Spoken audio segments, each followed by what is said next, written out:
নমস্কাৰ বন্ধু বান্ধৱীসকল, মোৰ অন্যটা মিনি ব্লগলৈ আপোনালোকক স্বাগতম জনাইছোঁ। আৰু আজি মই আহিছোঁ এখন শ্বৰ্ট ফিল্মৰ ডাবিং দিবলৈ। ত' চাওক মই এতিয়া কি কৰি গৈ আছোঁ। এইটো অফিচে ঐ ডাবিং দিওঁগে ব'ল।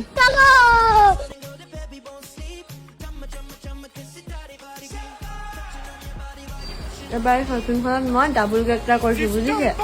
হ'ব দিয়া, পান খাই থাকিব লাগে, তুমি ডাবিং কৰি আছা। চা তহঁতি মোক যিটো কথা কৈ নাথাকিবি, ঘুচিয়াই নাক ভাঙি দিম। কেতিয়া আপলোড দিবি কৈ দে।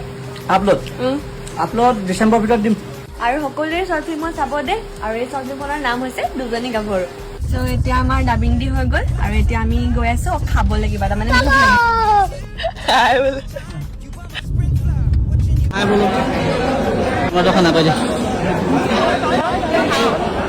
গৰম আছে, খানে জলদি খাইছে। বজাৰ কৰি ল'লা ন? কৰিলো, মায়ে বজাৰ কৰিব গৈছিলে, সেইকাৰণে ৰাজা চাউল আৰু আবেলি ফ্ৰী বজাৰ কৰি লৈ গৈছো। মোৰ ঘৰত বাৰু ৰাজা চাউলে খায়, আপোনালোকৰ ঘৰত কি কি চাউল খায় ক'বচোন।